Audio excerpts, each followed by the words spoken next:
You want to know the secret to making any type of legal writing stronger? It's cutting. Hi, I'm Julie Brooke. In my experiences in writing CEB's blog and in writing briefs when I practiced law, I learned that by cutting down my writing, I was able to make it much better. Let's start with the sentence. You want short, crisp sentences. Here's a great rule of thumb. Use more periods and fewer commas. And you want to cut out gratuitous descriptive language. Rely on your legal arguments, not more adjectives. Use a simple sentence structure. Keep it simple. When it gets more complicated, it gets less understandable. And ultimately, your goal is always to be understood by your reader. And tighten language at every opportunity. Now, what do I mean by tighten your language? Well, don't use multiple words when one will do. So, for example, instead of filed a motion, moved. And question every prepositional phrase. A lot of them can be cut out. So instead of the docket of the court, you have the court's docket. Avoid the passive voice. You've heard it many times before, but the active voice is much clearer, more understandable, and usually much shorter. So for example, instead of the lawyer was punished by the bar by suspension, you have the bar suspended the lawyer.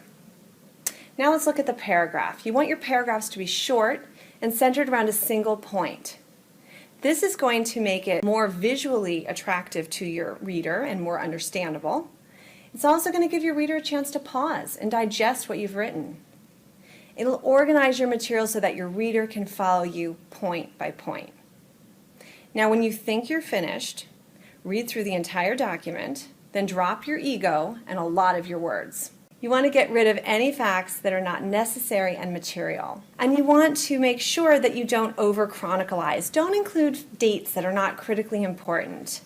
This will just clutter up your brief, and it'll also distract your reader from those dates that are important. Similarly, you want to minimize the inclusion of procedural history. Only include the procedural history that's really important. Less really is more when it comes to legal writing. It's like making a sculpture from a slab of marble. You have to get rid of all the unnecessary bits so that you can reveal the exquisite legal argument that's hidden inside.